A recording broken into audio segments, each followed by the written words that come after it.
Isso aconteceu comigo e com a minha namorada na época. Hoje é minha querida esposa. Foi no ano de 1980. Eu havia recém me formado como contador. Estava morando na cidade de Cubatão com os meus pais. Minha namorada morava em São Vicente. Devido à correria do dia a dia, estava ficando muito complicado trabalhar o dia todo no centro de Santos, ir até São Vicente para levar Cleonice, ficar lá por um período, depois voltar para casa. Chegava muito cansado. Como nós dois exercíamos a mesma função, sempre estávamos juntos, resolvemos deixar de andar de ônibus. Juntamos uma grana e era só escolher um carrinho simples para as nossas necessidades. Certo dia, eu estava dando um rolê com alguns amigos pelo centro de Cubatão e vi um Fusca em frente a um ferro velho, à venda, preço de banana. Fiquei alucinado. Chamei o cara que era dono do ferro velho e perguntei se era dele o carro. O mesmo disse que sim, e resolvi comprar. Só pedi para ele esperar até o outro dia, pois eu queria mostrar para minha namorada. Mas o senhor disse já ter outro interessado. Eu, com medo de perder, resolvi fechar o negócio. O carro estava show de bola, novinho, pintura, lataria, motor, um baita de um fuscão azul. Cor do céu, quase igual ao céu, quase. Fui em casa, peguei a grana e fechei o negócio. Já botei a galera dentro do carro e rodamos a cidade toda. Resolvi fazer uma surpresa para minha gata. Assim que ela viu o carro, começou a gritar, pulou no meu pescoço, nos abraçamos, afinal, já estávamos planejando o nosso casamento. Imaginamos até as latinhas amarradas atrás do Fusca no grande dia da festa do nosso casamento.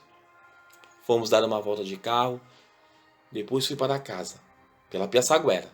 Tudo de bom. Ia de manhã, pegava minha namorada, trabalhava, depois voltava para minha casa, tudo normal. De vez em quando, o Fusca dava uma engasgada, sempre que eu pegava a pista, talvez por eu acelerar muito e o carro não ser zero. Deixei para lá, achei que era normal. Um belo dia minha mãe fez aniversário. Resolvemos dar uma festinha.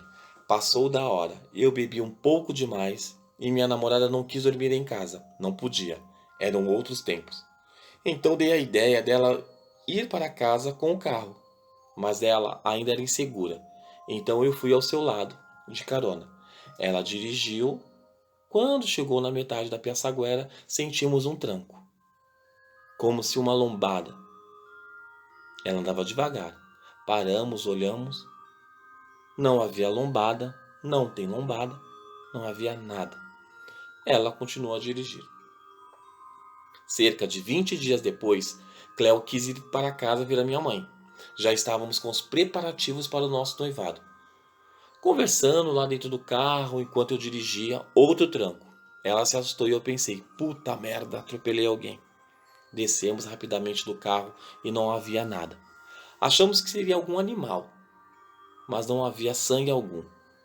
Naquela noite, na volta, já eram quase meia-noite, quando estávamos exatamente naquele trecho do tranco.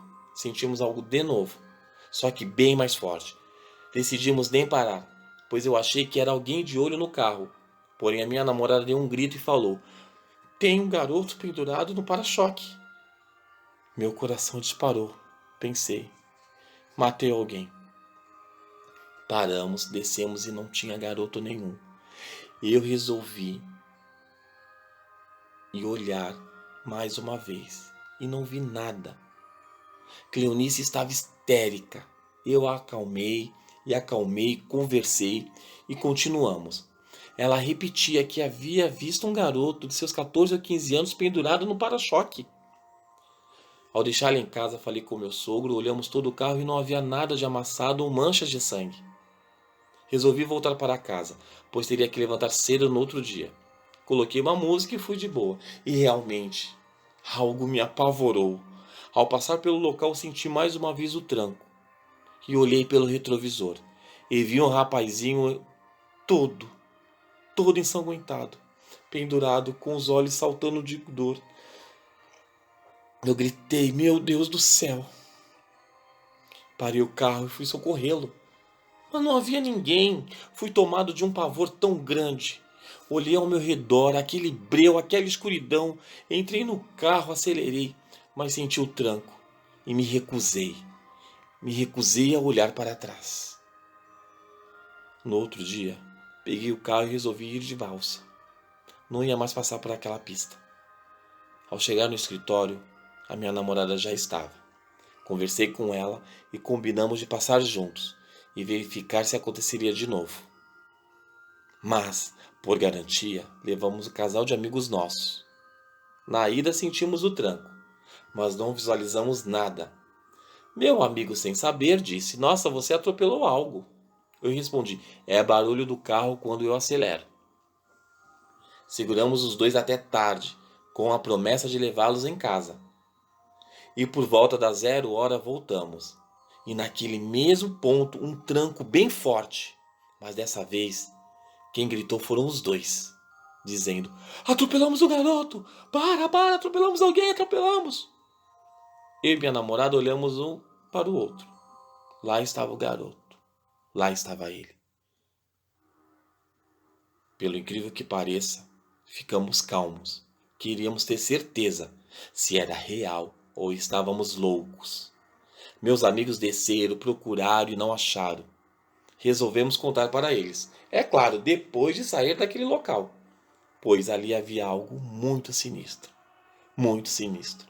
sobrenatural. Conversando com meu pai e meu sogro, percebemos que o problema não era o local, e sim algo com o carro. Decidimos ir falar com o dono do ferro velho, que disse não saber de nada. Só que cerca de 3 meses o carro havia sido doado ao ferro velho por um rapaz, pois não tinha dinheiro para consertá-lo, que o carro estava todo amassado. Durante mais 6 meses procuramos o rapaz e o Fusca parado na garagem. Ninguém em casa tinha coragem de usá-lo. Até que encontrei uma senhora que soube do problema do meu carro e me procurou querendo ver o Fusca. Quando tirei a capa, ela começou a gritar e a chorar, dizendo que aquele carro havia matado o filho dela, que ela podia sentir. Eu gelei na hora. Minha mãe ficou pálida. Correu, pegou um copo com água com açúcar para a senhora. Ela se acalmou e disse que seu filho de 15 anos, correndo atrás de uma pipa, morreu atropelado por um carro, bem no trecho da Piaçaguera que eu havia comentado. E que ela só sabia que tinha sido um Fusca azul, novo. E que o motorista não prestou socorro. Aquilo me deixou completamente apavorado. Ao contar a história para minha namorada, ela pediu para ir até a casa da senhora, o que fizemos, eu, os meus pais e ela.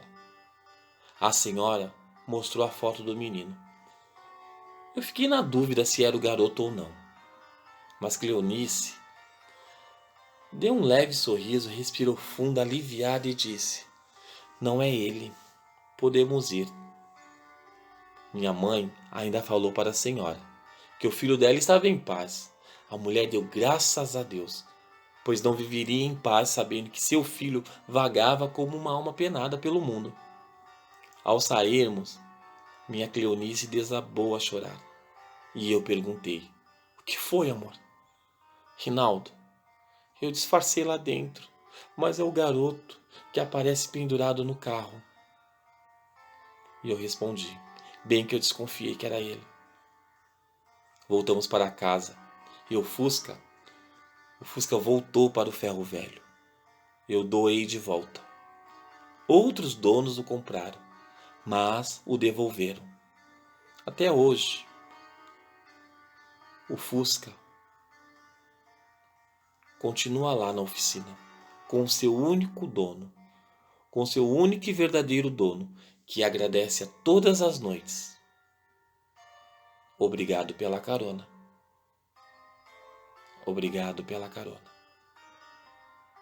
Obrigado.